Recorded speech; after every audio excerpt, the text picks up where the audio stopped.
What kind of results can you get for your business with Power BI in 1 month?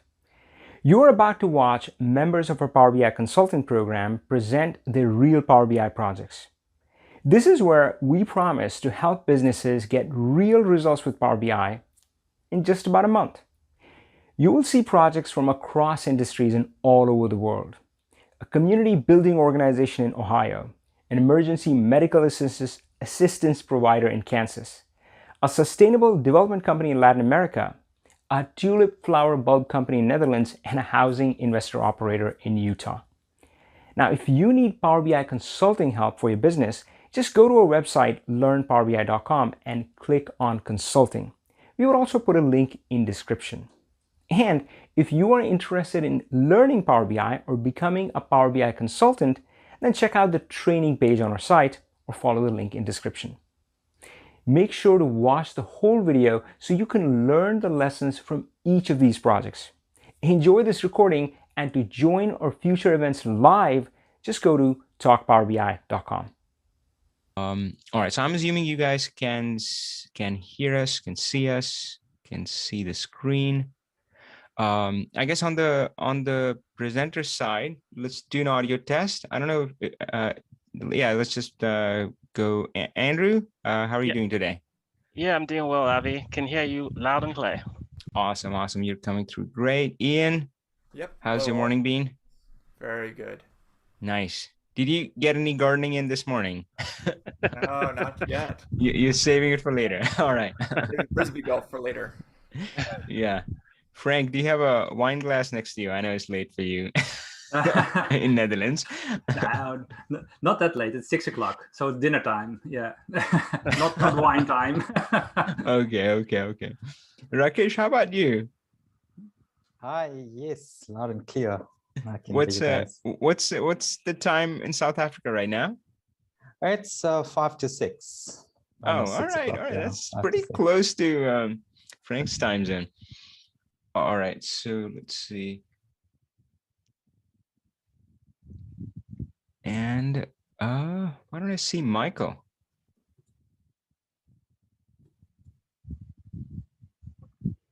Oh, there we go. Huh, Michael was here. I guess he would join again. All right, that's cool. So folks, yeah, if you're joining, tell us where you're joining us from. Oh, don't want that. And maybe tell us a bit about like which industry do you work in? So we always say Power BI is a tool, and the key is how do you leverage the tool? And yeah, so you use Power BI, who do you help? And of course, here you're going to see lots of interesting examples of who these folks are helping with Power BI. But we want to hear from you. Okay, so we have Manoa. Okay, cool. So Manoa, we're gonna make you a panelist so you can join the party. Let me find you. Actually, Robert, can you try that? Like, I don't know what interface do you see? Do you see the attendees and see if you can find Manoa there? Let me try that. Yes, I've seen Manoa. Let me see if I can make him a panelist as well. Yeah. And if things are set up right, then you should be able to click more next to his name and say promote to panelist.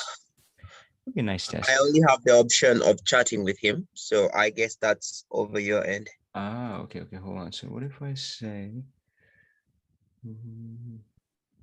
I guess that's okay. All right, so Manoa, we should have you on in a second. There we go. Let's see. Seems we're in mute, but we should have video from you, it seems. Hello. Can you hear me? Yeah, loud and clear. Good. And we can see you. Yay. Hey. Oh, nice. Nice to meet you all. Absolutely. Nice of you to join. Of course, I've heard the stories from Frank But yeah, Good. glad to have you guys here to share it with the world. And certainly it's yeah, it's a bonus to have you here. So that's great. I'm glad Frank pulled you in. All right, yeah. So hey, folks who are joining, let us know where you're joining us from and tell us a bit about which industry do you work in. And of course, you see here that we're going to have some really interesting presentations from across different industries from all over the world. Yeah, Ryan says hello to Rakesh. Hey, Rakesh, you got a shout out. Darren, he's saying he's from UK and he's focused on manufacturing. Just starting the BI journey. Currently, poor data completion means many data holes. But I think that's great news. And I think a lot of speakers here would attest to it. I always say that Power BI is like shining a flashlight. I mean, until you do that, everybody has been living in the dark. And then you shine the flashlight, you see some rats running around. So yeah, that's a good thing. It starts there. Connell is from Canada. She's in IT operations. Mancineni. It's focused on asset management. Oh, that's great. And Joe from Atlanta, Georgia. Of course, that's where my brother lives, and I plan to visit there soon. I'm actually speaking at the Atlanta user group. Okay, so we're getting pretty close in the mark here. Osama is focused on social. Yuet is from Iowa.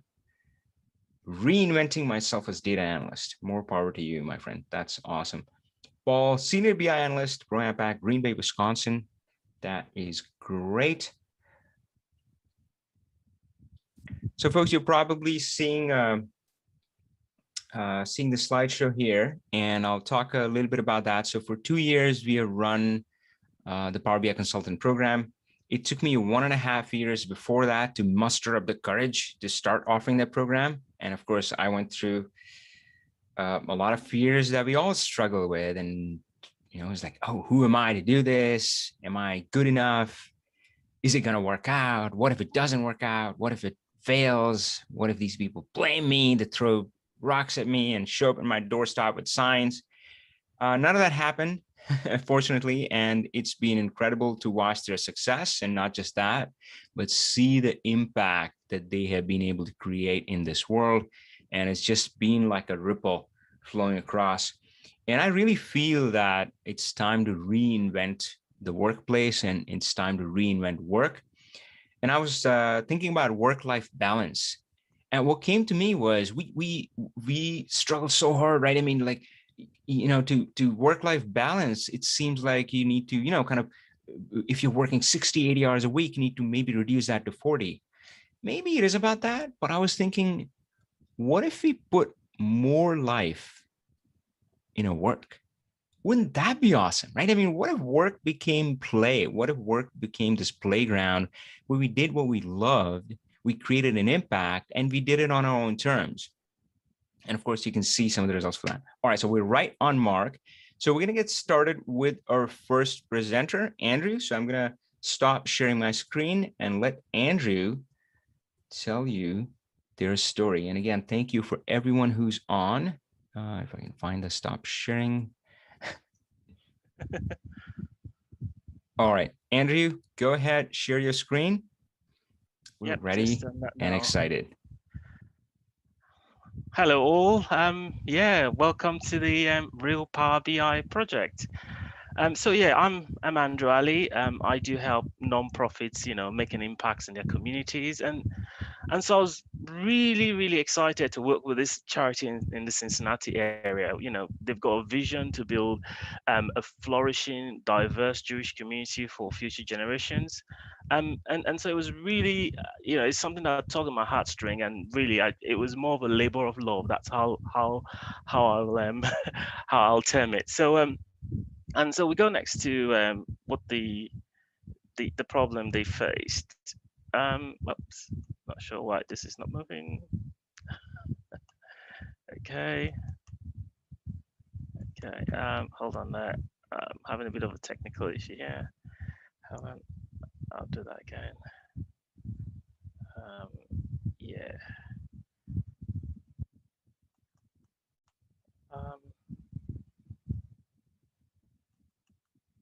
Okay. I am just. see if that works again. It works there like that. I mean, I'm usually for me, it works best if I share the whole screen. It seems you might be sharing a window. Yeah. Yeah, that's what I'm doing. So I'm just showing the whole. So let's try that again. Nope, still doesn't work. So new share. Well, if the slideshow mode isn't working, maybe just take us through in the other mode, whatever that mode is called. Okay, let's see. Okay, okay, let me see if the other one's gonna work now.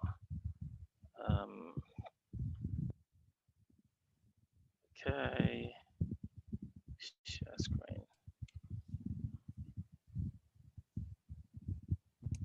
Okay, see if that works. All right, folks, hang on with us. All right, that seems Okay, good. Yeah. So, all right, sorry about that. Oh, yeah, I can't. It's for the slideshow isn't working. So yeah. So I'll so you know the folks I work with, the sales teams, they were literally knocking their heads against the brick wall.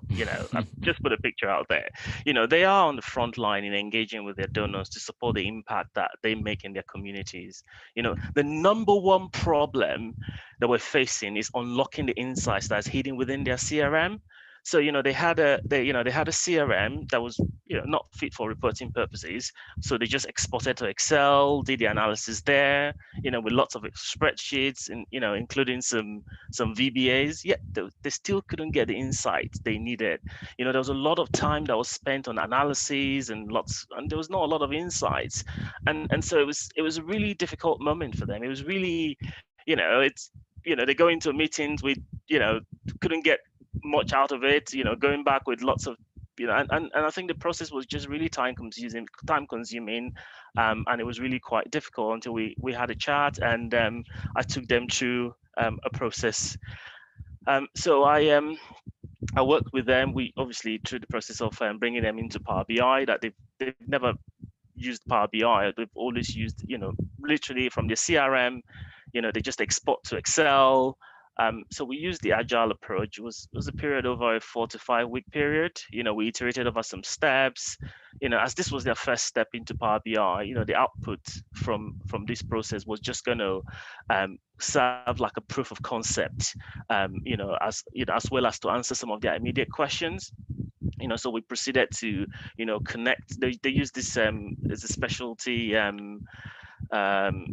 CRM that's used for charities and non-profits. So they were able to connect to some data sets in Power BI.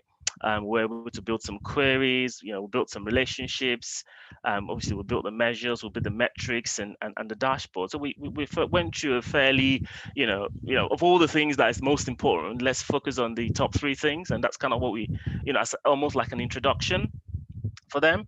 And so in the end, we, were able to get in this, able to do a very simple data model that showed clear relationships between their data and their lookup tables, and which kind of reflected what their business processes looked like. And so when we had that all done, we then created, a donor analysis overview for them. So this is like just one of the reports we created for them, but I just want you to just hang on that number there. You see, so that's not just a new donor figure. These are real people, who have, they've made a decision to support the charity in achieving its objectives. The lifeline, as you know, of every charity is your donors. You need the insights, to effectively engage with them. Whether it's new, whether it's active, whether it's returning. So, for instance, like this charity, for instance, in terms of doing their marketing campaign, rather than having a scattergun approach, they want to be able to understand why their donors give up consistently over the last, say for instance, 3 years.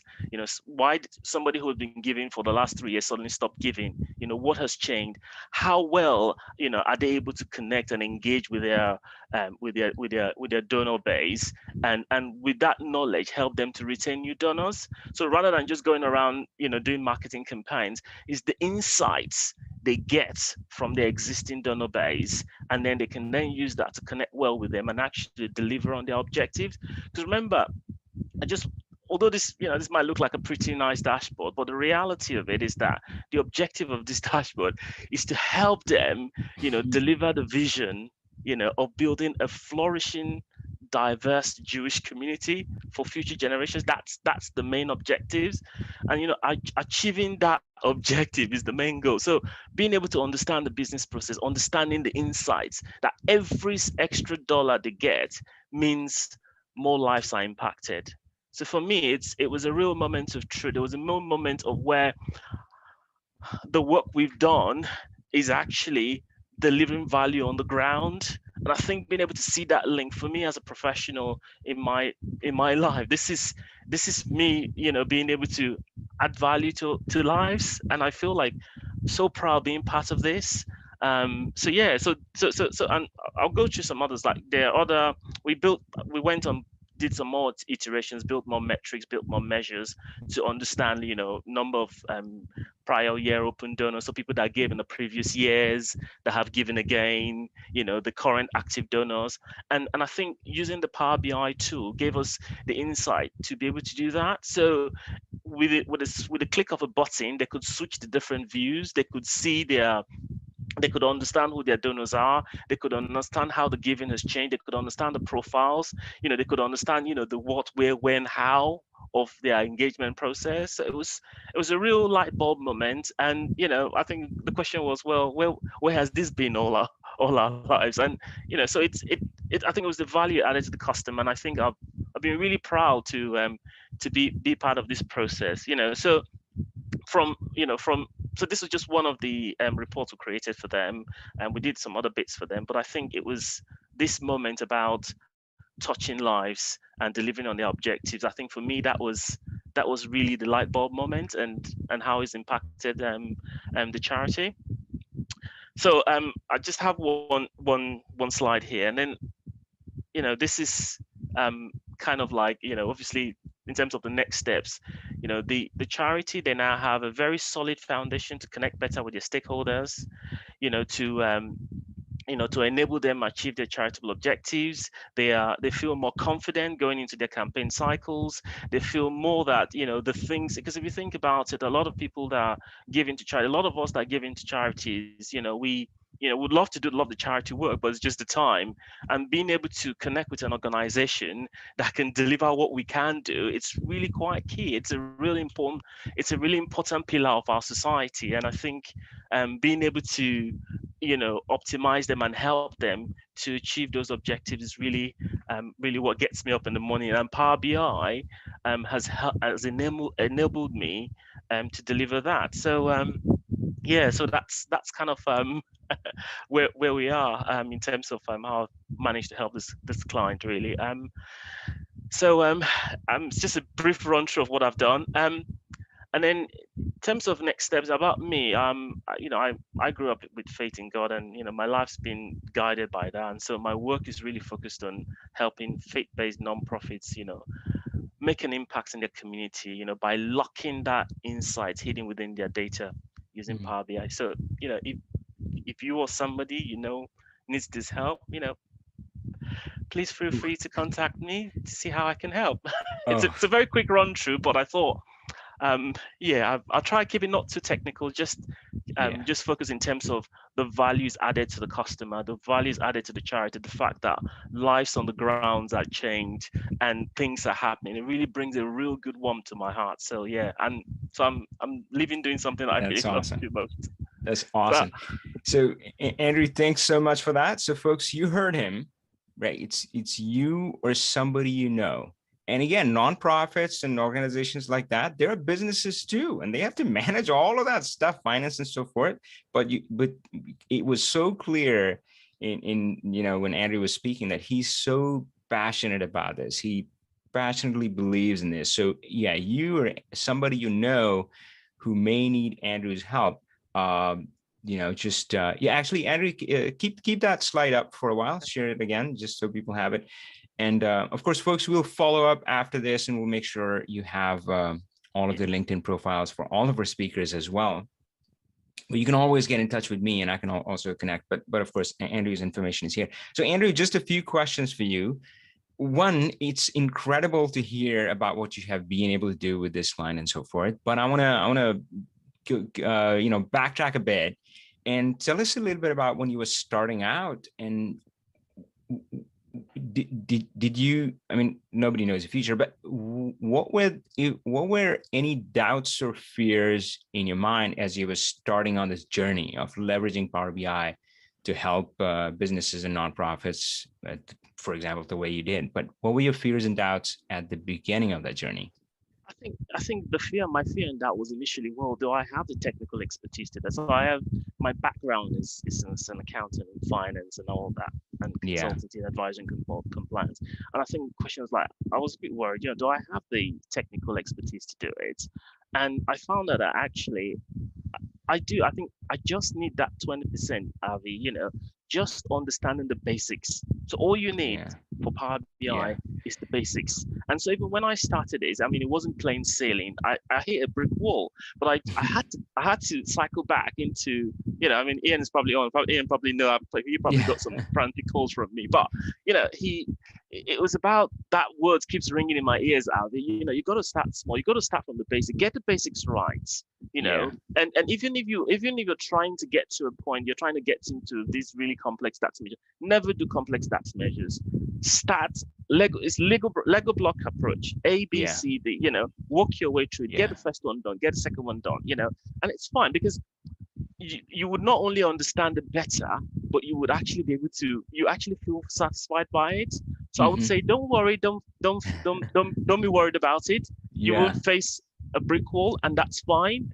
And within that brick wall, you've got a community to lean back on, and you would get to the next level, because you can't learn without hitting a brick wall, and you will face it, and that's fine. I mean, I'm sure Avi will probably tell you, even he probably hits brick wall, even though he's like the MVP. But but that's part of growth, isn't it? That's true. I most definitely do. Just different brick walls, but brick walls don't go away, and part of and it sounds cliched, but I mean, you gotta enjoy that journey. You gotta enjoy that becoming. It was so frantic to get there, but why not enjoy and appreciate what we have? So Andrew, I want to ask you one other question, which is, and we haven't had a chance to talk about it, but you mentioned briefly that your upbringing, you are a man of faith, right? That's I think fair to say.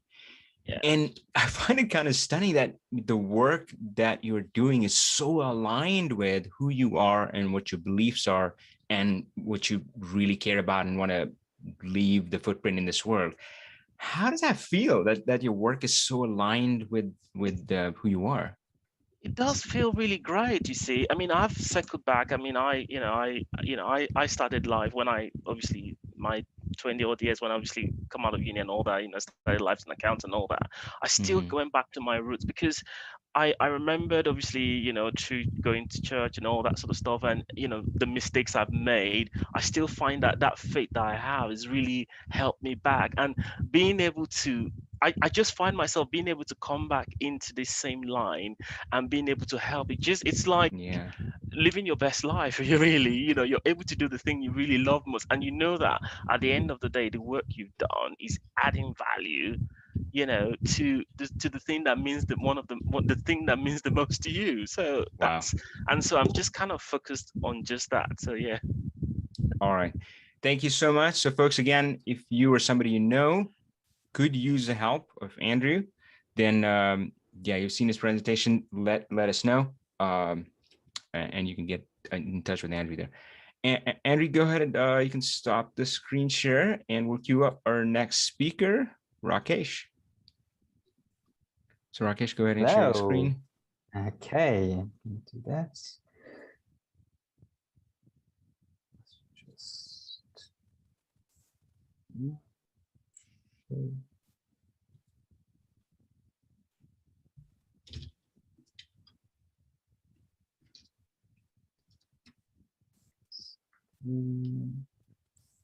Okay, tell me when you can see that. It seems coming up. Yep, we can see. Okay, great. So I'm just gonna walk you through my presentation and tell you firstly a little bit about myself. So I founded a company called BI Dashboards, which is quite self-explanatory. And most of my experience has come from operations, sales, and customer services, specifically around contact centers and telecommunications. And I have a background as a data analyst as well as a project manager. And my aim is to, be able to equip business leaders, with analytics that will enable them to make better informed decisions and ultimately drive the bottom line. Okay, so this is, let's just see if I can hide this portion here. Okay, this is my real Power BI project that I worked with. This is Kansas City's Medicine Cabinet, and it was the executive director. Her name's Beth, and they're actually a nonprofit organization that helps people in the people who can't afford basic medical care, and they were doing manual reports, things like that. So I'll take you through that now.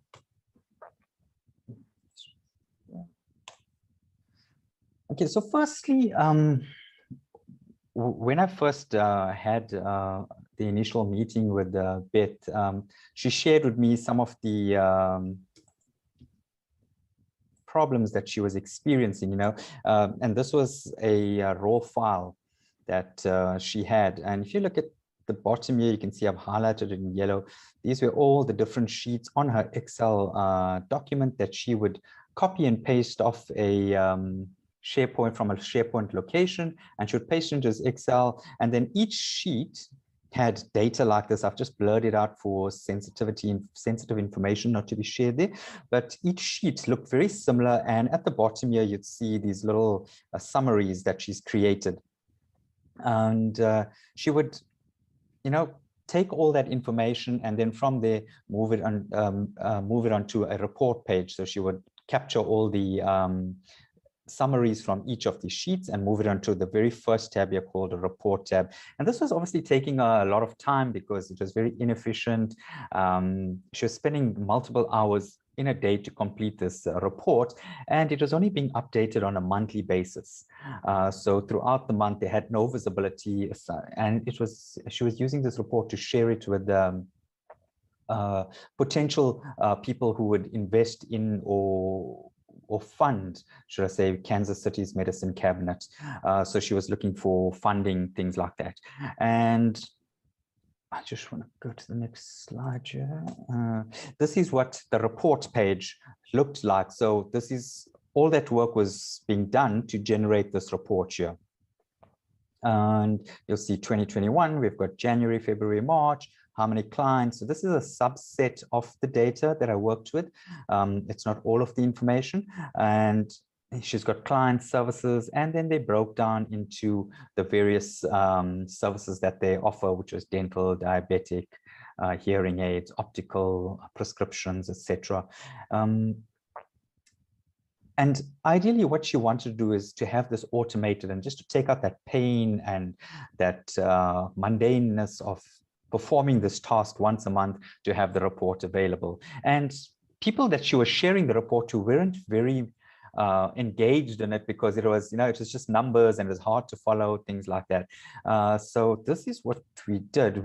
I set up a kickoff meeting or an initial meeting with Beth, and I decided, took her through, understood her pain points, and then discussed how we're going to help Beth, improve this reporting or give her more reporting that she has more functionality with. I discussed an agile or a minimal viable product approach. So every week what we would do is, when we had our weekly meetings, we would work on one thing and be able to deliver on that item or deliverable. So I set up a SharePoint or a OneDrive location, and she was able to drop all her raw files in there, which I was able to extract and then use that information to start working on her Power BI dashboard. Okay, so what I did was from the raw files, I brought all of this data into Power BI. So, and this, you could see here, there's a calendar here. This is the agencies, the vendors, the client list, the vouchers, etc.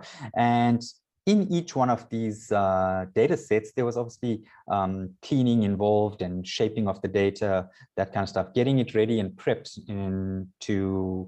for us to not have to every month do that task, copying and pasting and downloading from SharePoint, all of that, because this was all being automated in the Power Query or Power Editor, Query Editor, sorry. I then brought in all of this information into Power BI's modeling pane. And this is where I connected the data. Basically, what happens here is, so we get the data to talk to, or we call these the transaction tables at the bottom, and we connect the dimension tables on top, and we get the data to talk to each another. So once the model is built, then I can start giving her pure analytics around this data set. And all of that heavy lifting is now done once and for all. So every month, Bet would just have to, those files, once they're loaded, it was set up to automatically refresh her data. She wouldn't have to do anything. And then we've wrote some measures here, which kind of sits isolated from the entire data set. Okay, and this is what we were able to do. So from the Bet's objective here was to kind of replicate in Power BI what she was generating on that very first Excel spreadsheet, the report. And this is exactly what we're able to do here. And this enabled or gave her confidence in the report that I was producing for her, because I was able to mimic exactly what she was seeing in terms of the numbers of clients and services, the dollar values being spent at each service, that kind of stuff. And one of the things that she wasn't able to do on Excel was quickly compare what happened with the last year to this year. And we were able to do that as well on this very first page, to just show her quickly, okay, for hearing aids, for example, in 2020, you spent $2,800 versus 2021, you spend $700. So this is in essence what she ideally wanted. And she's got the slice and dice facility here with choosing just a specific year or a specific month and year, having all of that capability, which you didn't really have in Excel. And she was also able to have this information whenever she, on a daily basis in comparison to having it available once a month.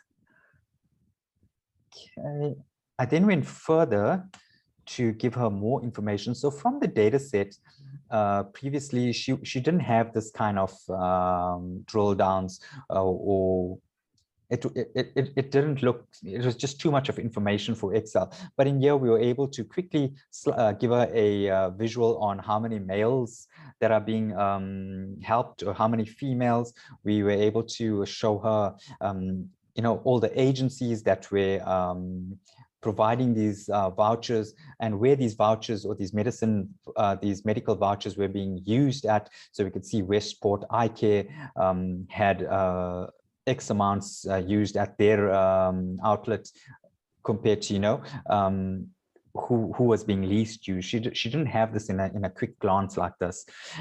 We also put in the different race groups. You want to know, who are they helping, and what are the different race groups. So we were able to show it very quickly, in March 2021, for example, you could see that white Caucasian had 43% of the vouchers issued to them. And on this page, we quickly, we did a year-on-year comparison based on agency. So she was able to see, what we spent last year in 2020 versus 2021 at each of the different agencies. And she could do a comparison here quickly again on, 2020 versus 2021. What they're spending, where they spend, which services are high. Like we see optical here with $2,996 in 2020 compared to 2021 for the same period, which was January, February, March. We see $5,712 spent. So this, really helped Beth obviously take off that manual task of compiling this report, as well as now she has the ability to share this with the possible funders, people who would fund the Kansas City Medicine Cabinet, much more inviting visuals.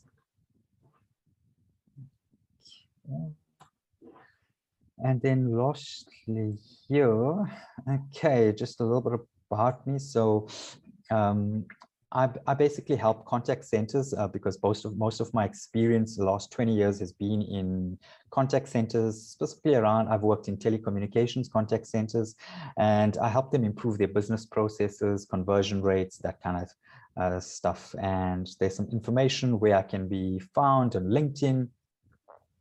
I have a website as well with a dummy dashboard, well, not a dummy, a real dashboard that you can go and play around with. And that's just my email address for BI dashboards and a contact number. And yeah, I think that's basically it in a nutshell. Hey?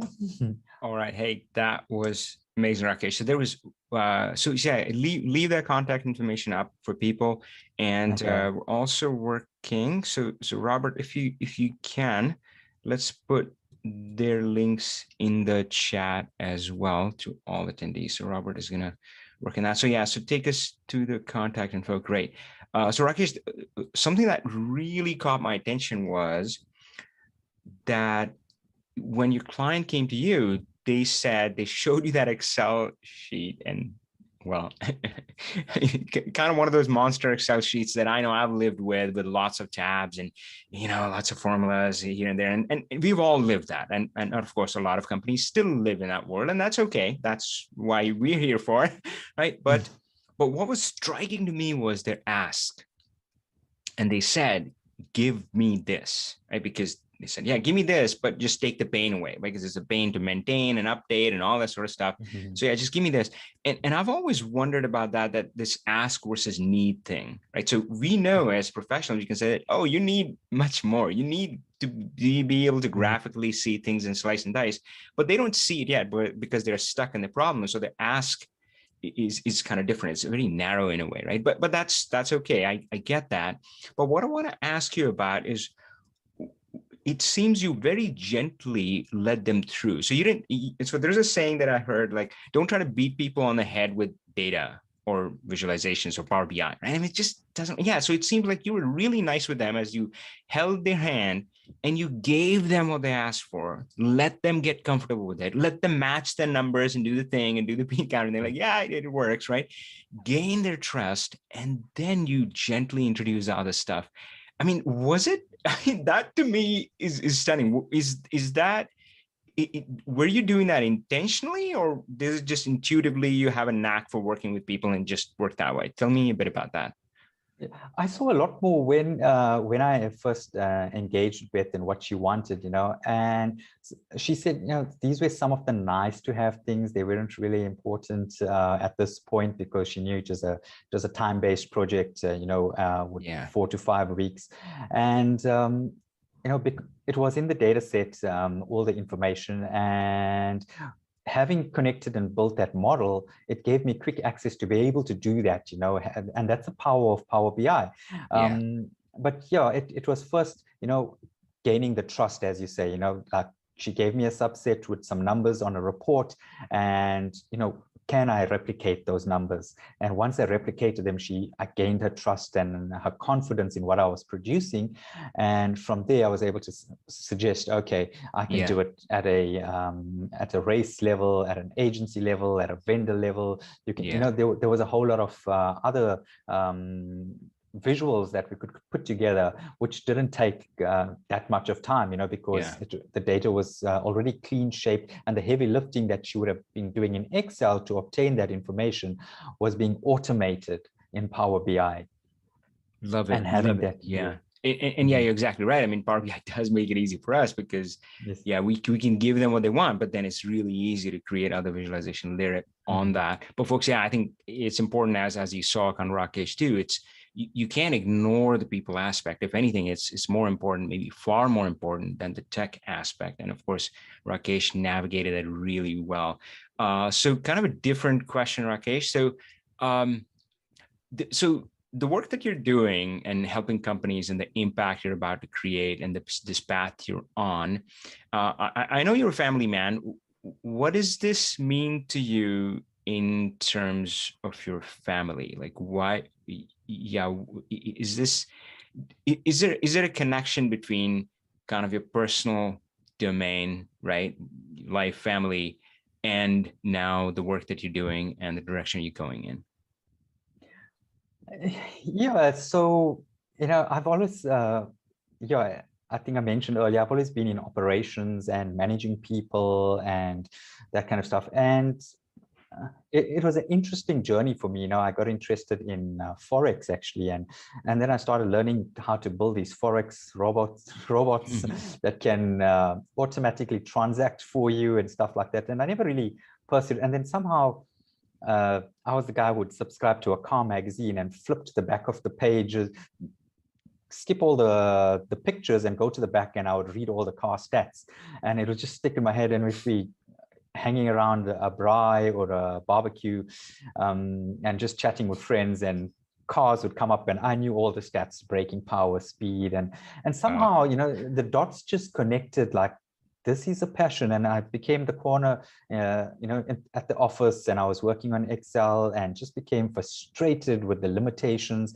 And I started looking for something to, improve on. And somebody mentioned to me, you should maybe check this out in Power BI. And I looked into it and I immediately fell in love. And since then, it's been like, there's never a day that I'm bored doing this. It's like I find myself like, with a Rubik's Cube in my hand, constantly trying to solve, and you're totally engaged, and that has improved my family life a lot, because they've seen the positive inside. I'm so passionate about work and excited, and what I do and how I help people, and putting smiles on people's faces, when, oh wow, it's like you can read what's in our heads and turn that into a visual. It's like it's just amazing. So I really enjoy it. I'm so glad your family, especially your kids, kind of get to see that side of you. I always say that kids never listen to us, right? I mean, so what we say doesn't matter, not as much as we would like, but man, they see us, right? They see the life that we live. And I think that's the best thing we can do, is lead a life by example. Rakesh, thank you so much. So folks, Robert has put his LinkedIn information at least on there. And of course, from there, you can find his other details as well. And they're on the screen as well. So again, if you or somebody could use Rakesh's help, definitely reach out to them, or at least follow Rakesh on LinkedIn. All right, Rakesh, go ahead and stop your screen share. And we're going to switch to our next speaker, Michael. Yep. Perfect. Hi, everyone. Let me just share the application.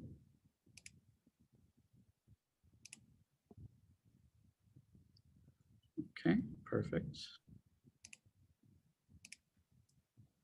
Okay, hi, welcome everyone. My name is Michael Avgerinos, and I am one of the founders of Datadocs, and I'm here to present my real Power BI project. I'd also like to kind of give a quick shout out to my client who is on the call as well, both Jesse and Eugenio. And my co-founder tried to join earlier, but I had to run to another meeting. But hello, everybody. So a little bit about my client. Our client is Fundación Vida, and they are a globally recognized nonprofit, primarily based in the Latin American market. Right, the main effort, their mission statement, is to work to drive collaborative processes that bring about systemic changes in favor of human dignity and care for the planet. They're very much so aligned with the UN's SDGs, the Sustainable Development Goals, and they're starting to expand their footprint throughout not just Latin America, but also some components of Europe, as well as the United States. And here we have some facts and figures about Avina. So the Power BI side of things, right? What were some of the issues that were presented by the client that were submitted to us, right? So one of the main components that we saw here, kind of the bulk of it, was using a CRM for data capture, right? Now, for us, for our firm, we've dabbled in some CRMs before, but we've never been within the Dynamics environment, right? So within this environment, you do have the option of pre-built reports. However, for what the client wanted, it just didn't meet the demand. In addition, a few of the other issues that were presented were kind of team reporting accountability, right? So staying on top of metrics, the pace of projects, and keeping data current, which I know so far Rakesh and Andrew were also talking about that, right? In terms of refresh, in terms of year-over-year variance, et cetera, right? Time allocation, as we all know, right? Updating those manual spreadsheets takes time, and that's the bulk of it. It's not necessarily the calculations that's going on in the back end, but more so how much effort or time are we sinking into this initiative instead of doing other perhaps more productive analyses, right? Static reporting, of course, when you have consistent or constant manipulation of these data files, they don't change automatically, they don't refresh automatically. You, the human, the individual is the one who is doing the reporting, right? So every time a data figure changes, you are the one who has to update it. And of course, version control, right? As we've always said, all the panelists, right? You do always kind of want to seek that single source of truth, right? TSOT, as I've abbreviated here. When you have those complex side Excel sheets that are usually used to mitigate issues, you could end up creating more issues, right? Other users not knowing what version you're using, maybe it was lost in an email, maybe it wasn't on the OneDrive correctly, right? We've all heard these stories. So these were some of the issues that were presented by our client. Now for us, right? How did we approach this? We wanted to explore the data first. And this is where I think a lot of the panelists would agree is where you spend the bulk of your time, especially as a consultant, right? How do we understand what this looks like? Are we walking into a door in which we know nothing behind it, right? That can be scary for sure. But I think that's the first step, and that's where you spend the most time to see, okay, if I see what's behind this door, I know how much work I'll have to do. I know how to allocate that accordingly, and I know what questions to ask the client, right? Because you're going into the situation without necessarily knowing the context or background. So the first thing that we want to do is, what are the overall business functions, right? So we had weekly meetings with Eugenio and Jesse from Avina to learn what do they do, right? What's the backstory? Of course, also know about Jesse and Eugenio overall, because they're people too. But in terms of their business, what do they do, right? What are they responsible for? The second thing that we wanted to note is we didn't want to rely on the pre-built CRM relationships. We wanted to start with a blank slate, right? Within the Dynamics environment, or any CRM truly, you will have custom built relationships, you will have standard relationships, et cetera. If you were to bring in that data into Power BI right away, you're then relying on someone else's logic or automated logic to kind of tell you what insight you want. And that's not always the case, right? In this case, our client wanted different insights that weren't provided by the reports. The third kind of step or process that I have here is understanding the waterfall model for inherent relationships, right? So we work together with Eugenio from Avina to see, okay, what are the true connections that actually exist here? What do we really need from the different data tables to show a final end product that meets the client's needs? Fourth, we were able to leverage a third-party open software tool called XRM Toolbox to streamline table creation. And I'll go into more detail of this later. And our last step, of course, what we wanted to keep in mind is that our client does have previous experience with Power BI, right? Now, this was helpful from a multitude of reasons. One, in terms of user experience, user interface. Okay, so everyone's on board, as opposed to some panelists that you'll hear from today. Their client may not have exposure to Power BI, and we're all Power BI evangelists, and we're saying, this is a great product to use. Can we help you use it, right? But in this case, they've used Power BI before, and we were able to go into their tenant with a Pro Plus license and work with them directly within the Power BI service, which is fantastic. So some of our solutions, right? Of course, we want to use Power BI to tell a story, and that's kind of what we're all presenting on today. How do we tell the story? How do we have data tell the story to the end user, right? To simplify the information, kind of quickly convey key points, especially on the fly. And you always want to make sure that your story has a beginning and an end, right? And that's what you should see in a dashboard. And that's our philosophy at Datadocs, right? Microsoft Teams. Now, this is kind of a curveball, but it was fantastic, right? So we were invited to use the Microsoft Teams tenant of our client, which was great for communication, for regular meetings, as well as for time tracking, to know, okay, how much effort did this actually take overall, right? To get a better idea of what works and what doesn't. Additionally, as many may know, there is an embed option within Microsoft Teams so that you can actually see any published report on the PowerBI.com service. XRM Toolbox, which I mentioned before, third-party open software tool to recognize what's called option sets in the CRM, right? So just kind of a very broad overview. An option set is where, let's say you have 5 numbers, they're all unique codes and they all mean different things, right? 1 through 3, 1 can mean active, 2 can mean pending, 3 can mean expired or overdue, right? But you don't know that when looking at the data necessarily, and it's tough to match those kind of figures and IDs together. A CRM environment. So for us, again, we were lucky. This is great. This made many things easier. We had a QA environment.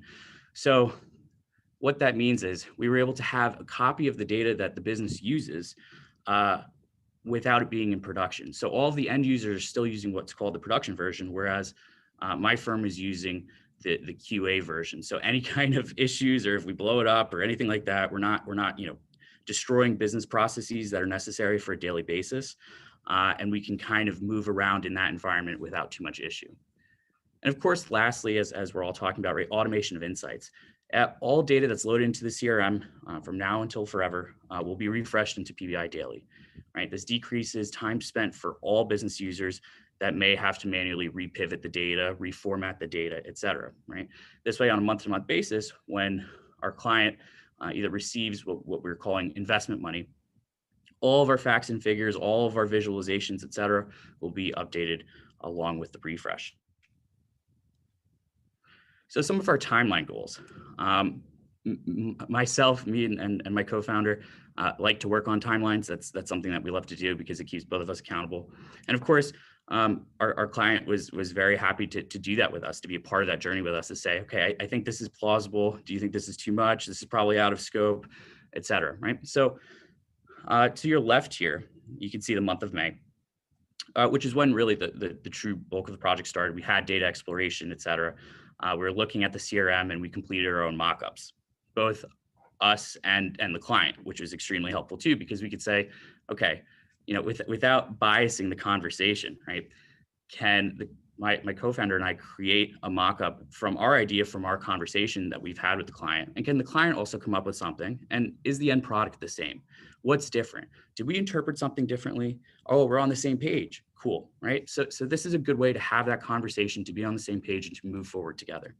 Okay, the second point here, slicers and cards, a summary page, right? This is where we started to kind of create all of our active visuals with our client. Specifically to have a high-level overview that could be provided to multiple business users, could be provided to the CFO of the company, et cetera, right? Drill through. Now, this is where more of the detail comes into play, right? Where we wanted to see, okay, out of this X sum that's comprised of Y different entities, would an individual want to go in and see that? Of course, right? And who would that individual be? Doesn't matter at that point, but they need to be able to see the detail. So again, we started high and then we went into more detail accordingly based off of the client need. So today we actually, a few days ago, we finished a tree map visual and we created a dynamic button on the summary page, as well as a full stack bar chart to show overall kind of annual budgets, if you will. And I think it looks great. It's fantastic so far, and we're waiting to receive feedback from the CFO of the company. Now in the future here, which is kind of number 5 and number 6, you'll see in slight yellow text here, we have other views that we're looking at known as POA and Inversiones, and our second deliverable for the Real Power BI submission, which was kind of looking at different components that are still in the CRM that we haven't really touched yet, as well as the kind of accounting component of their dynamic system. Now, before I go any further, I also want to highlight that my firm does speak 2 different languages. We speak Greek and Russian, but Spanish is not one of our strong suits. So that was another kind of curveball for us, but it was a good challenge. It wasn't a curveball as in we didn't know, right? But it was a great challenge for us because we said, you know what, if data tells the story, it doesn't matter what language it's in, right? You need to be able to tell the story to what the client wants and fit the business need. And you can do that regardless of the language if you understand the data itself. So here are some of our mockups, some more professional looking than others, of course. But it doesn't matter really what the mockup looks like, right? Because you need to get the general idea across when you're starting to build out the relationships, which I think so far, right, Andrew and Rakesh touched on perfectly, right? Really making sure that when you're setting up that relationship model, that it makes sense, that what you want as a dimension table is different from your fact table, et cetera, right? So on the upper part here, you can see we were starting to think of what do we want some of the reports to look like? And of course, due to an NDA that we signed, this is why I'm also not showing some of our full dashboard yet. But of course, if you're interested, we can always show a different mock-up of what we've done for other clients as well.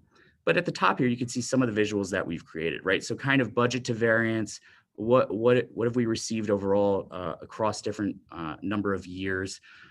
One thing that was a common topic is how many days until something is due, right? So that's the donut chart, 30, 60, 90, and what's overdue, and making that dynamic to see, okay, this component of the business has the most overdue reports, et cetera.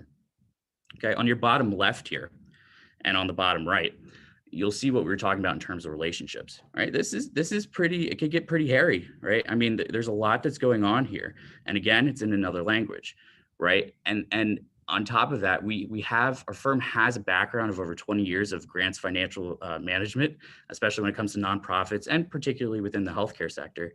But we wanted to, again, make sure that we're not necessarily translating directly from Spanish to English and saying, oh, this is what this means by investment, because it may not be, right? It may be a completely different process, which is why it's extremely important to map out these kind of things with your client. Here is the relationship table, right? So this was relatively complex. We had a lot of data tables that we pulled in, a lot of cleaning up within Power Query because we wanted to make sure that what we're bringing in from the CRM is not unnecessary, but it's only what is truly necessary, right? We want to make sure that this model is still agile, right? Agile BI, as Avi always says, that's the key to moving forward, to being able to deploy a sustainable solution for a business, right? And on the right-hand side, you can see what we're calling here as the gap tables. Not to go into too much detail, right? But what the CRM itself captures is what are called option sets. These option sets are values only, and they're not actual labels, right? So to circumvent this is where the XRM toolbox came into play, right? So what it does is you can pretty much have all the entities of the option sets recognized, and then we selected certain tables that we were looking to quote unquote translate and import that data set into Power BI, right? In option sets, all codes and equivalent values are generated, multiple copies of the same table are created and pasted into individual queries, right? So these specific, these queries were then filtered for a specific entity schema that's needed for a crosswalk, right? So this is your kind of super modern day CRM-based VLOOKUP, if you will, right? Of course, everything comes with challenges, right? For us and for our client in some cases too, right? In this case, 2015 CRM migration, right? So they shifted, our client shifted to using Dynamics as of 2015, but right, data did exist before 2015. The organization was founded before 2015 and had grant data before then. So how reliable is that data, right? That's one component. Second component, as I mentioned before, is the foreign language component, right? We enjoyed expanding our grant management Spanish vocabulary, even though Spanish is not our firm's primary or secondary language. And again, completing that challenge confirmed how powerful data storytelling can be. Again, right, it could be tough, kind of what Andrew was talking about, just like running into that wall. But how do you get around that wall? You don't have to go through it. How do you get around it? For us, right, brushing up on our Spanish, of course, but also understanding the data from a data-centric perspective instead of just saying, it's in another language, oh my gosh, I can't do it, right? And kind of moving forward in that way. Another challenge that the client and I spoke about were current and upcoming culture change, right? Rolling out these reports usually causes some sort of culture shift across the organization regarding financial reporting and accountability. And so how do you ensure that, do you slowly bring everybody on board? Are there certain areas of the business that you want to bring on board first, et cetera? As I mentioned before, not relying upon inherent CRM data table relationships, right? Start from scratch, blank slate, always, always, always, always. I think if we did not do that, we would still be trying to create a data model for sure. And lastly, naming convention, custom fields versus inherent fields. Custom fields, which could be super helpful for many different firms, were created by our client in their CRM specifically to meet their business needs. Great. However, at times these custom fields did coincide with similar sounding fields that are inherent to the standard columns of the standard CRM package. So again, kind of keeping track of your naming conventions. I know within Avi's program, he said that multiple times, right? Is it easier to rename the column now? Probably. Is it something that you're going to remember? Yes, right? And making sure that you're kind of documenting that accordingly. And this is us. This is myself and the co-founder, Dimitri Tuchin. And you can find our bios within the LinkedIn links below. Terrific. And Robert is gonna post, trying to post that LinkedIn link as you were. So hey, I wanted to bring Jessie online. Of course, she's famous now because Michael has made her famous. Jessie, let's see if we can hear you. Hi, can you hear me? Yep, loud and clear. So, well, you guys went through a really powerful experience, but what I want to ask you, what I would love to hear from you is this. So my heart always goes out to what I call the frontline troops, right? So these are the business users who are kind of in the trenches and they don't have everything available to them and they just have to get by. And I feel for them because I was one of them, right? And it was so hard to kind of cobble together the reports and all this stuff. And it was frustrating because it wasn't even your day job. My day job was something else. And on the side, I was spending so much time on all these reports. And in the end, it just felt like a house of cards and so many problems there. So what I would like to hear from you is that the work that you've already done with Michael and the path that you're on, do you see changes already in the day-to-day life of that frontline troop? Maybe that's you, maybe that's your team, and not just in terms of the things they do, but how do they feel, right? I mean, do they feel more optimistic, less frustrated? Yeah, tell me a bit about that.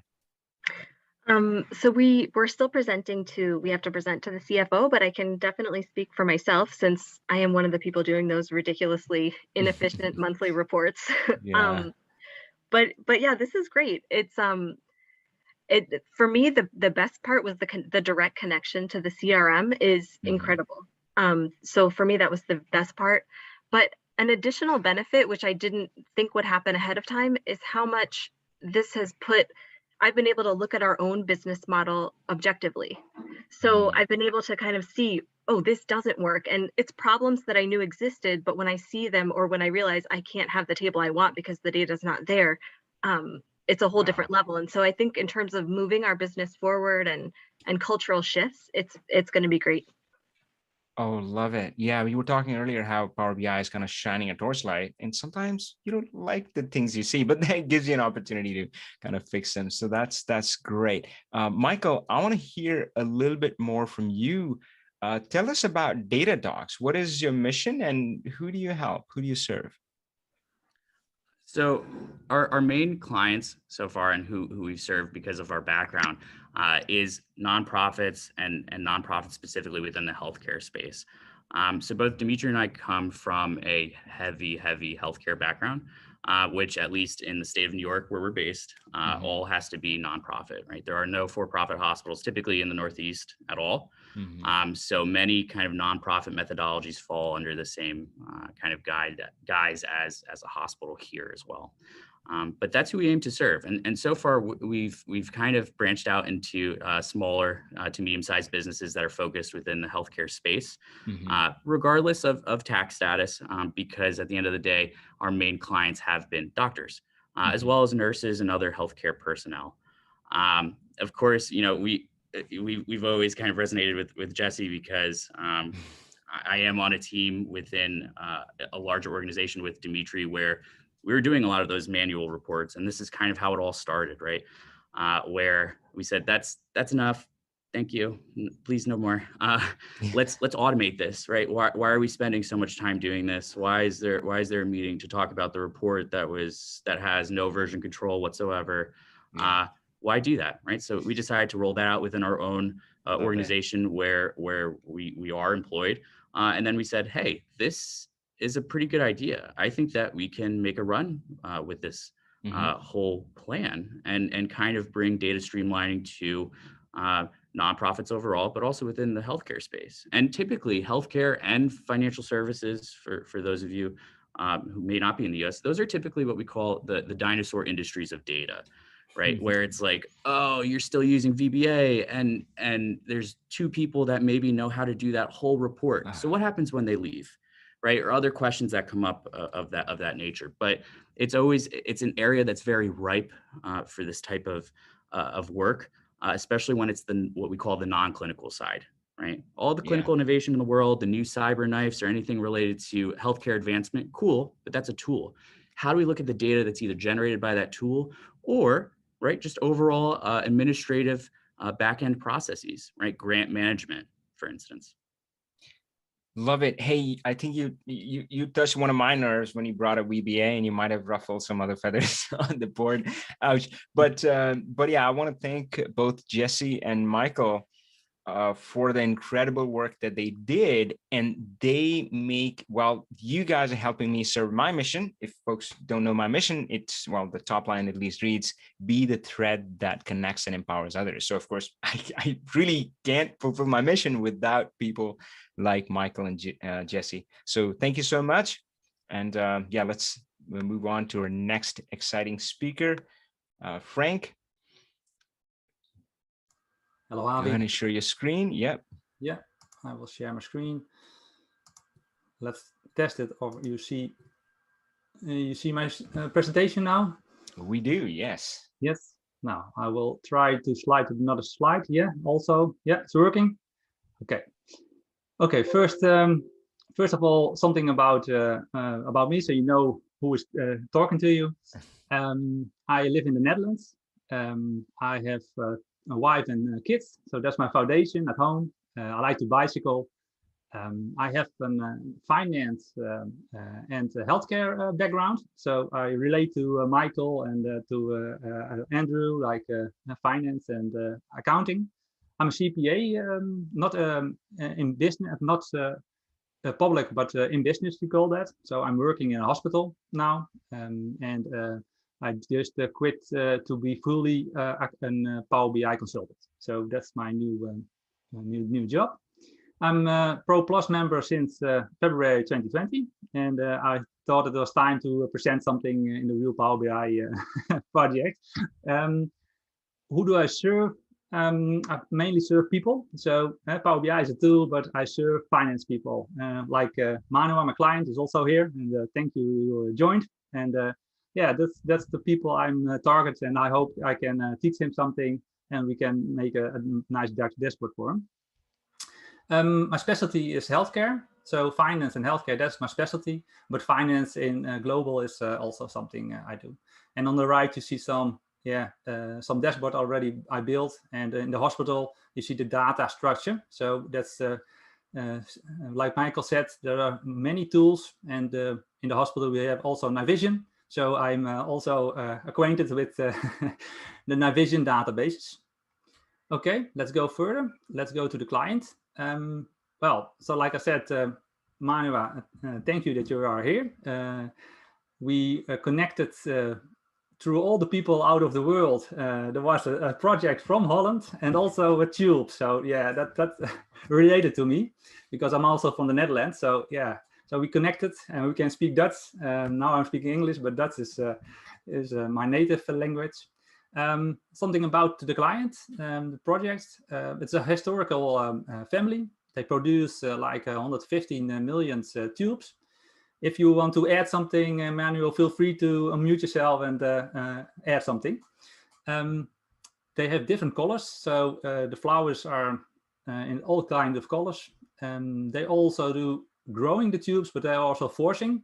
So that's a specific not growing, but you can force to make it a flower.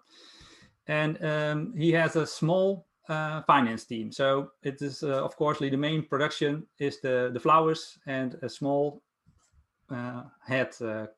overhead side. If we go to the client challenge, well, he already got something in Excel. So it's not Excel hell he had some some good Excel examples. So yeah, he just want to make the next step to make something more, not only about finance, but also join some production related items and to also see the labor, how many hours are worked. They have a registration system. They just register all the activity of all employees, so they can see which part of the production cost how many hours. And yeah, so that we dive into in this project. He had already some Excel files, and he wants to have a financial report also with some year to date and some forecast and budget.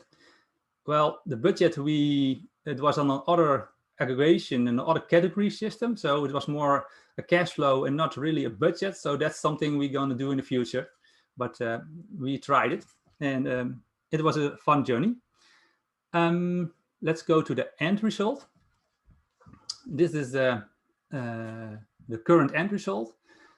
We have made an executive summary, and in this just I called it, if you do the Power BI, you can keep it so basic as necessary, because it's all about the information you show. So not about all the fancy stuff. It's just about some highlighted, just quick for the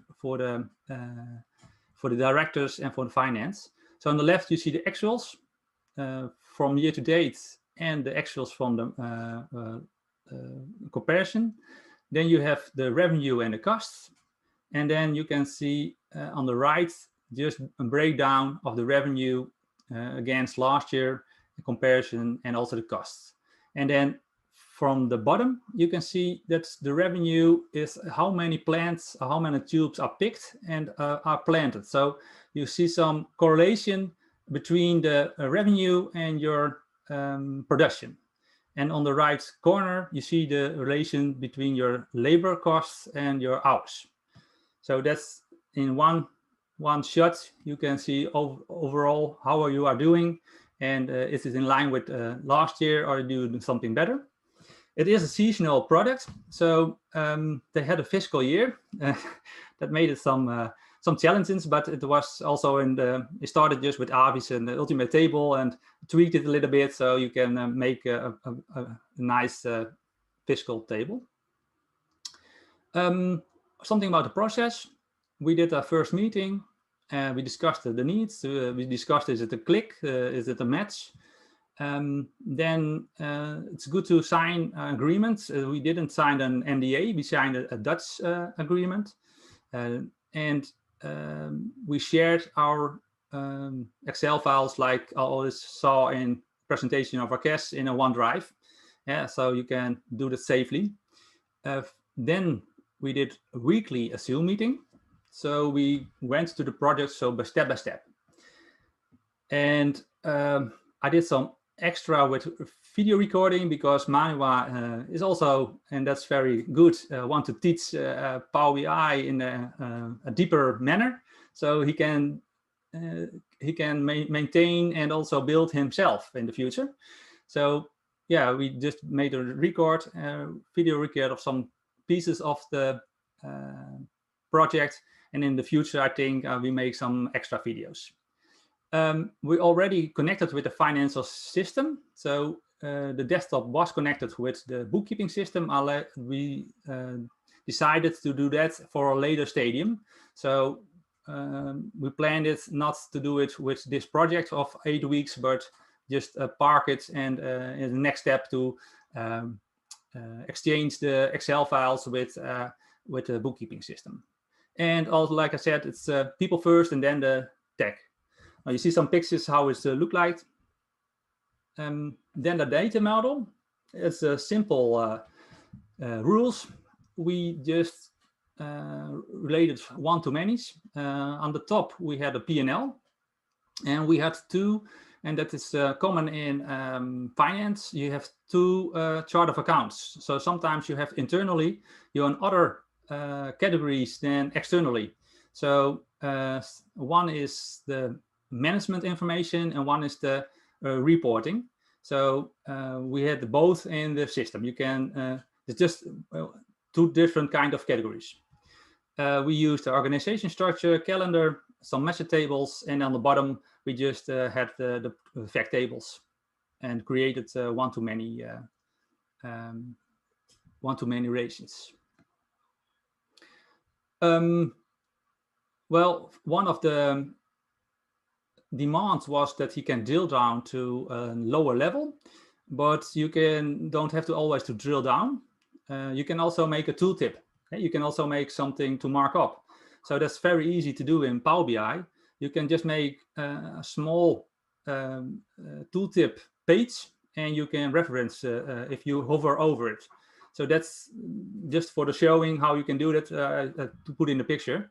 And then you can have, what's behind it? You can have a snapshot, and then you, oh yeah, okay, that's the costs that are,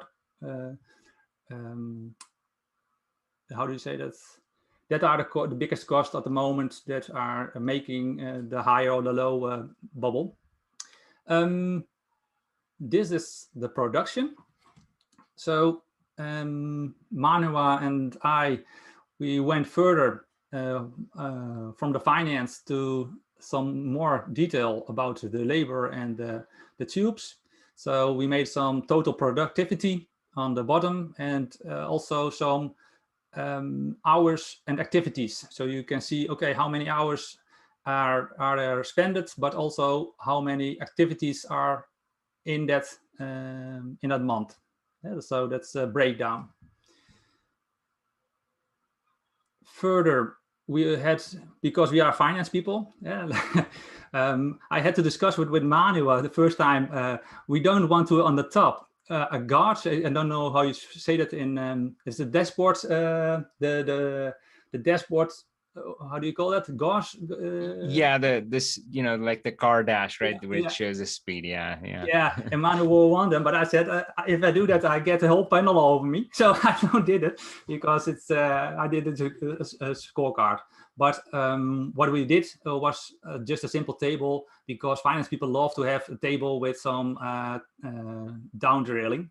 And yeah, the visuals are for the people of the management, but the finance people also want to have to down drill to the transactions. So that we made just a P&L with some trend and then a simple down drill.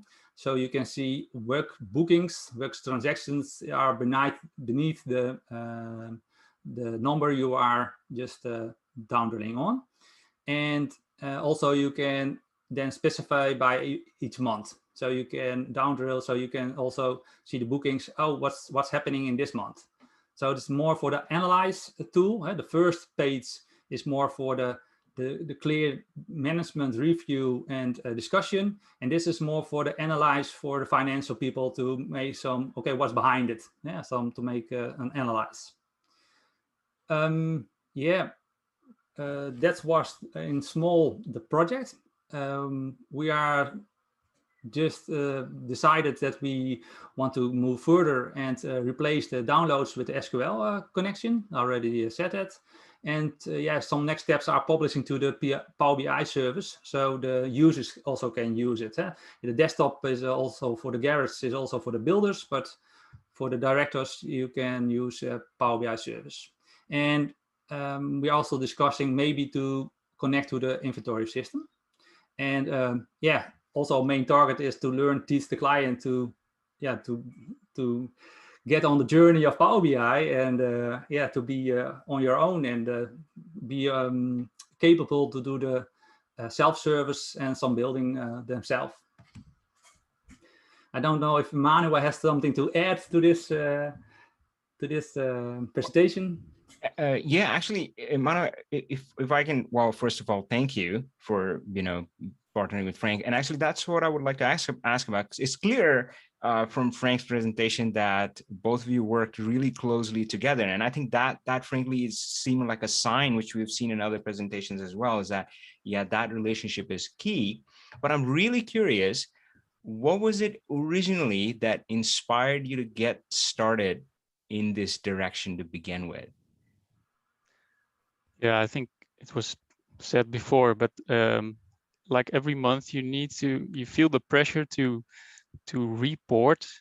Basically for me, the reporting is always like say yeah, gives me closure, so to say, of what Yeah. happened during the month or even during the year. And like Frank said, we have a short season. We start growing in November, December, and it already ends in June. So it's really, yeah, quick. So that pressure was really on. And I started at this company almost 3 years ago. A lot of fun. I do this work. I only work 3 days a week. Nice. That's really a choice of my own, family related. That's great. So in only 3 days a week, and then all the pressure on it, that month-end reporting was really something. Well, it was a heavy weight on my shoulder, so to say. And I really wanted to make this lean and mean, and have an easy to understand dashboard for the board. And so I tried it myself a year ago. I started. I looked at your website, and I watched the tutorials, and I got as far as only year to date. So, but not the comparison with previous year. And also I want to forecast in it. So I cried out for help. Yeah, and that's great, right? I mean, I remember one of the earlier project members. What they said was, we did more in 8 hours than I could have done by myself in 80. Yeah. Right? So it does help to get help. But do you see the light at the end of the tunnel? I mean, do you see? Yeah, so I of sure course, do. that a world where hopefully you're not scrambling and things go running more smoothly. Yeah, I'm really looking forward to finalize it all. I actually did a presentation this morning with my the founder of the company. We sat together and I showed him the dashboard, and he was really excited and enthusiastic about it. So we agreed to follow up and to finalize it. We actually have another company which want to use this as a basic for to extend it. And well, there's more to come. Oh, that's great. That's great. It's certainly a journey. I mean, I always say Power BI is not a magic wand, but it's such a rewarding journey. And that's what I like about it. It's not like the old school BI projects where you spent millions of dollars, waited 6 months to a year, and then frankly, they never delivered on the promises anyway, right? I mean, you work for a month and you can see the results, and then you go from there. So that's great. Hey, thank you so much for partnering with Frank on that. So Frank, I have a question for you. So I know, and Michael talked about the same thing, and I know you were in the same situation where you were doing finance and healthcare for the company you're working for. And then there's this moment where you go, maybe I can help others. And you did, and you've helped so many different companies. I just want to ask about, what has that experience been like, and what has that meant for you? Well, it's I in the past I was an auditor, and then you saw all kind of companies, and that was a very exciting time, because then you can cross see different structures, and you can build on it, and so it's very rewarding to get that knowledge. And that was also with the Power BI. First, you did a deep dive in our hospital. I was the pioneer of in 3 years ago, we built the total hospital Power BI. And it's very nice to have that experience, and then to make other healthcare companies and also finance, like Manuel, just the finance part, to make them have some joy. And that's something in a managerial, sometimes the fun is otherwise than the fun of just building something, and to make that, how do you say that? So that made me happy to see other people also be excited about the tool and about the information. Thank you so much, both Frank and Manuel. And I just want to call out, Frank ended on a beautiful note. So and I was thinking back to when he was introducing himself, and folks who know me know that I talk all about niching down. It's like, guys, get really targeted and tell us who you serve. And he did the opposite, but I loved it because it's so genuine, so frank. And he said, I serve people, right? And And I love that. And let's not ever forget that. And I do think it's about people. The more I've gotten into tech, it's more about people. Yes, they're in finance, and yes, they're having these struggles. And yes, Frank is, obviously is niche down there and so forth. But yeah, that was a good reminder for me and everybody else that, yeah, it's just the people. So thank you, Frank. Thank you, Manoa. All right, let's go to our next speaker, Ian Bowman, the Power BI wingman. I'm excited about this one. All right, Frank, perfect. Ian, go ahead and share your screen. And unmute yourself. And we should be good to go. All right. There we go. Yeah, lift off. Move that guy out of the way there. All right. Hello, everybody. Advanced slide. Okay, I'm Ian Bowman. I call myself a data analytics wingman. A little more on that in a second. I generally help construction and property leaders use data, and generally it's to do something to do with growth. They're after some audacious growth. They're trying to grow more profitably, something like that. So, an example, looking at profitability across a portfolio of hundreds of projects going on at the same time, and keeping them up to date on a daily basis, or looking at what's working from a marketing perspective and what's not, and trying to do more of what is working and less of what's not, of course, right? And you can check out my LinkedIn, and that'll come back up at the end. So wingman, I guess the way I think about it is that I'm kind of side by side with leaders who are trying to choose problems that data can help them solve, right? And I look at Power BI as one very good tool, but just a tool still. It's not the goal in itself. The dashboard is not the goal in itself, for example, right? What we're trying to figure out is how can we impact this business, the trajectory of it, the mission, whatever it is, right? So sometimes it happens that Power BI is not the best fit for a given problem, right? And it's funny because I think we go through this stage, I know I did, where after I got my first glimpse of Power BI and I was like, whoa, this is mind-blowing, unpivoting data and things like that. The steps in Power Query was what did it for me. And then there's kind of this next step, which is now this is possible, and everything you look at, you kind of have this, oh, I've got this hammer. Is that a nail? Is that a nail? Right? And so I think there's kind of a natural progression through that. And because not everything is a fit for Power BI, I think there's an approach early on, which is this very fast prototyping and conversations around the prototype that helps you figure it out with low effort and quickly. So safe to fail kind of experiments. So this Real BI basically buys and operates student housing, not on campus, but very near campus.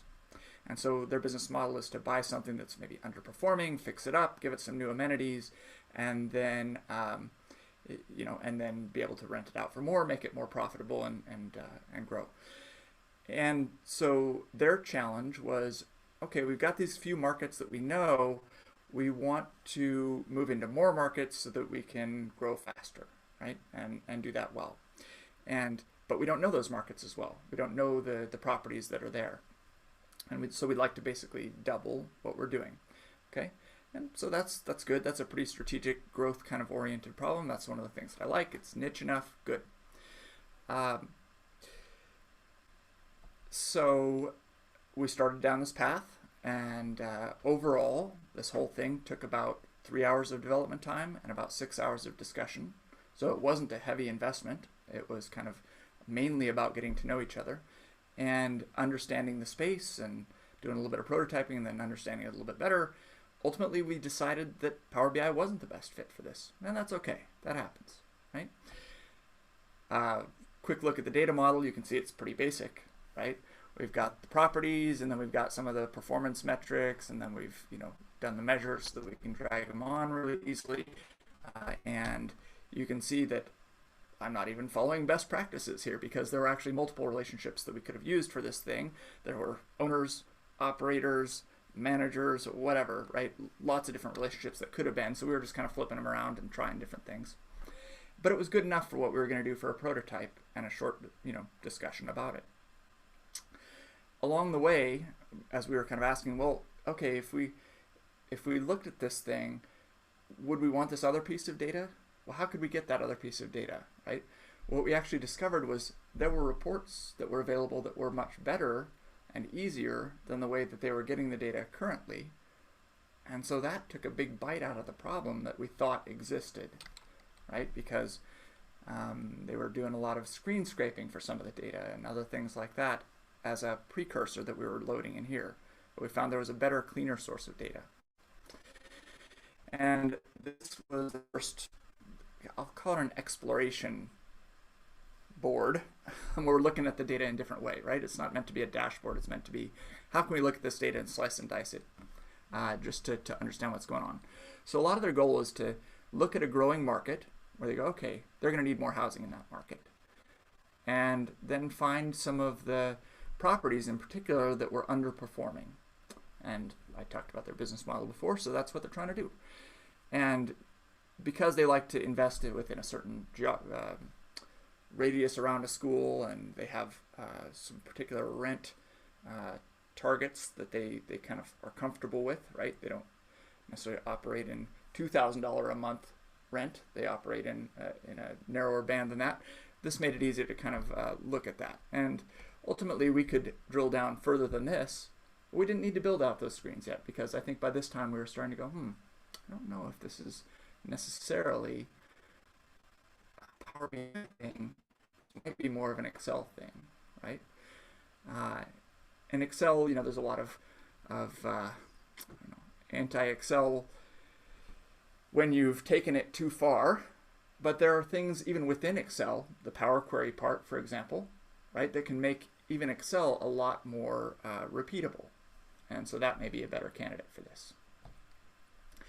So I would say this experience prompted me a little bit, because I've had different situations where it's like, is this going to be a good fit for Power BI or maybe not, right? So I started to build out just a little bit of a framework for myself to gather up the snippets of, should we be building this in Power BI or not? And it's here, you're welcome to it. And if you have had other similar experiences and want to connect on LinkedIn and help flesh this thing out a little bit, I would love that. So, for example, when we started this conversation, I could kind of go, yeah, I like this problem. This is a good strategic problem. It's got a lot of dollars associated with it. That's good. It didn't seem very solved yet, right? So probably okay to proceed. And there were some that were kind of, but you can see they're sort of in the middle, right? If all the way to the left is, yeah, let's do this, everything is pointing to Power BI, and everything to the right is kind of like, probably not, right? There were a lot in the middle.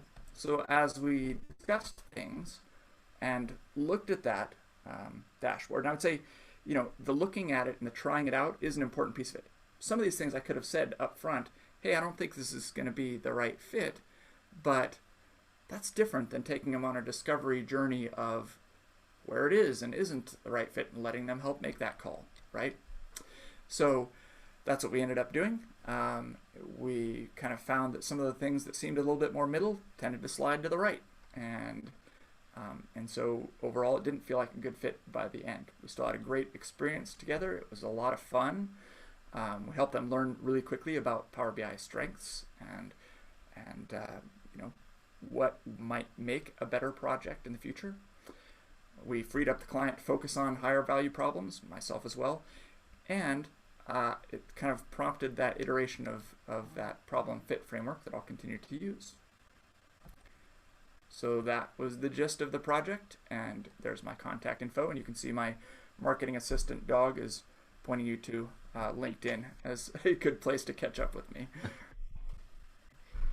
Ian, man, thanks so much. And I can't help but saying it. I think this was my favorite presentation because this was so powerful. I mean, there's so much here. So I think we're so afraid of failure. And Charles and I have talked about this, right? Where we go in as consultants, sometimes we go in with our fears, but you don't realize that you know, the client that we are trying to help or potential client, they have their own set of fears, and we all kind of live there. And one of the big ones is fear of failure, right? Where and boy, I mean, what a lesson here is that in a way this failed, right? I mean, this was a failed project, but I know I've learned it the hard way. Well, so the lesson that I've learned from life is that success is a pretty poor teacher. Whenever something works great, frankly, I never pause, I never reflect to absorb any lessons. Like, oh yeah, I am awesome. Look at me, right? And I just move right on. But man, when I fail, it makes me pause and reflect. And of course, if you choose not to beat yourself up, you choose not to go in the mode that, oh man, I suck, that's why I failed. If you step out of that, then you can learn your lesson. So in a way, this failed, but what a beautiful failure. And kudos to you on really living up to the wingman values, right? So wingman, I've always loved that term. I've also borrowed it, and when I'm talking to clients or potential clients, because I love that so much, is that, hey, I'm not your Power BI guy. I mean, there are others you can hire if that's what you want. I'm your wingman. I'm going to support you in your business and guide you to the right path, whether or not that has Power BI. So I must say that's why I love hanging out with this group, because we have people like Ian, who's a better man than me, because I admit I have gone in to a lot of interactions with that Power BI hammer. Like, yep, I'm going to hammer that nail down because that's all I know. So, hey, that is awesome. Ian,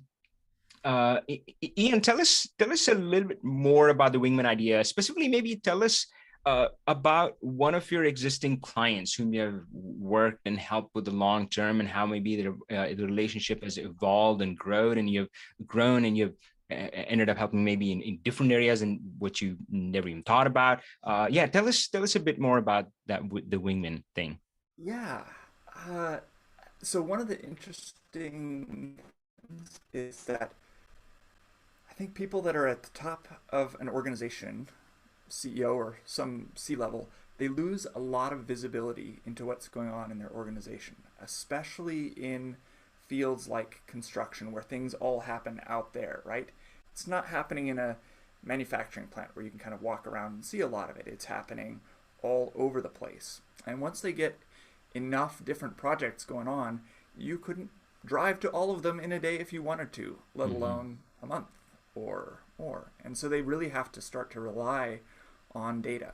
So I'll give you an example. One of my clients is, frankly, it was a friend from church, and his brother is the CEO of a landscaping company, smaller than I would have thought I could really help, right?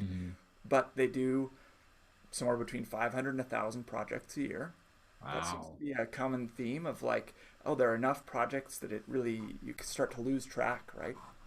And they were there, and they would do things like, I mentioned job profitability before, right? They would figure out how profitable a job was, usually a couple months after the job ended, because that was when they finally got all of everything together, right?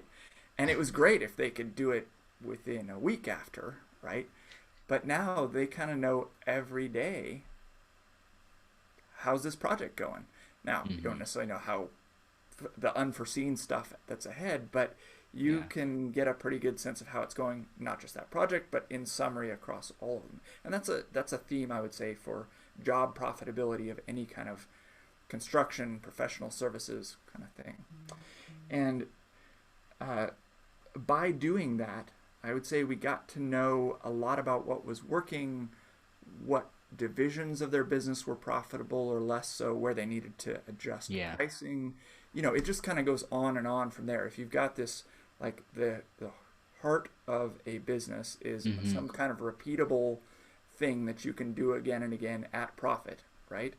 And so once you have a good sense of where those levels are, you can adjust. And so for them in particular, I started working with them a couple of years ago. They were about $2 million, and they are approaching 5 very quickly now. And so they're definitely on that like growth trajectory, and a lot more visibility into what they're doing. And like I said, that was a lot more smaller company than I imagined I could help. But that's such an incredible story, 2 million, 5 million. And hey, so it definitely helps to have a wingman on your side. Not just when you're walking to a bar. All right, great. So talking about failure, just one more question for you. I was wondering if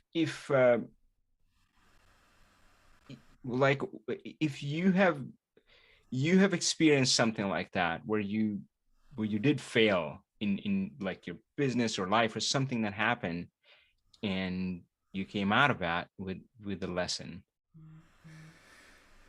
Yeah, there are a number of them. And actually, I think some of them relate closely enough to Power BI. I'll pick one of those, right? So,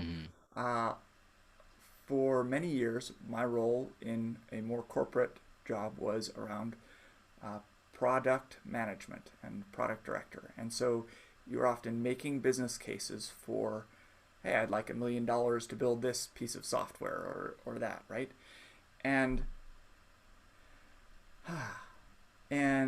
at the same time, there are all these problems that you really can't address with that approach.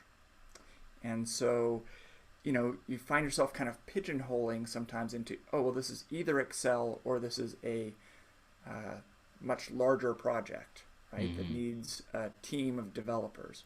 Yeah. And before Power BI, gosh, I definitely had some where I was like, okay, I'm going to make a business case for this because it's the only way we're going to get it solved, right?